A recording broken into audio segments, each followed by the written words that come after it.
तर या संदर्भात चर्चा करण्यासाठी आपल्यासोबत आमदार जितेंद्र आव्हाडजी जोडले आहेत। आव्हाडजी, लोकशाही मराठीमध्ये आपलं खूप खूप स्वागत आहे। खरं तर काल बारामतीमध्ये छगन भुजबळ यांनी शरद पवार यांच्यावरती अप्रत्यक्षपणे टीका केली होती। मराठा ओबीसी आरक्षणासंदर्भातला विषय होता आणि आता छगन भुजबळ हे शरद पवार यांच्या भेटीसाठी सिल्वर ओकवर दाखल झालेत। काय या भेटीची नेमकं कारण असू शकतात? आपली यावरती काय पहिली प्रतिक्रिया?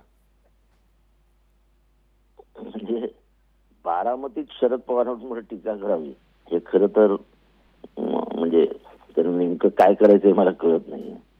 आणि बारामतीतली कालची सभा किती यशस्वी झाली हे चॅनलवाल्यांनी बघितलं।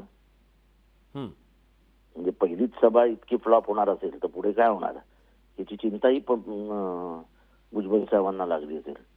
पण मला सर्वात महत्वाची गोष्ट ही सांगायची आहे की काल टीका करून आज ते शरद पवारांना भेटत जातात आणि शरद पवार त्यांना भेटतात। ही महाराष्ट्राच्या राजकीय संस्कृतीची परंपरा आहे।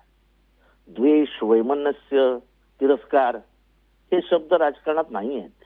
हे मध्यंतरी जे लोकांनी आणलेत, इतक्या खालच्या पातळीवर जाऊन टीका करणं हे कधी महाराष्ट्रात झालं नव्हतं।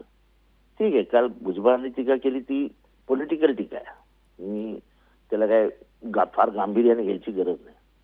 पण मला वाटतं की भुजबळांच्या मनात आजही हे असेल की हाच एक महाराष्ट्रातला माणूस आहे जो हा तिढा सोडवू शकतो, ह्याच्यातनं मध्य मार्ग काढू शकतो। आणि त्याच्यासाठी कदाचित भुजबळ साहेब भेटायला गेले असतील। एकमेकांच्या भेटीगाठी घेत राहणं, त्याच्यातनं विचारांचे आदान प्रदान करणं हे महाराष्ट्रासाठी चांगलं आहे ना। हे सगळे दरवाजेच आपण बंद करून टाकलेत। म्हणजे कुठलाही राजकीय किंवा कुठलाही सामाजिक असा काही प्रश्न उभा राहिला ज्याच्याने महाराष्ट्रावर परिणाम होणार आहे तर आपण राजकीय अभिनिवेश बाजूला ठेवून एकत्र आलं पाहिजे। हा विचार महाराष्ट्राने कायम केलाय, तो आता बंद पडलाय।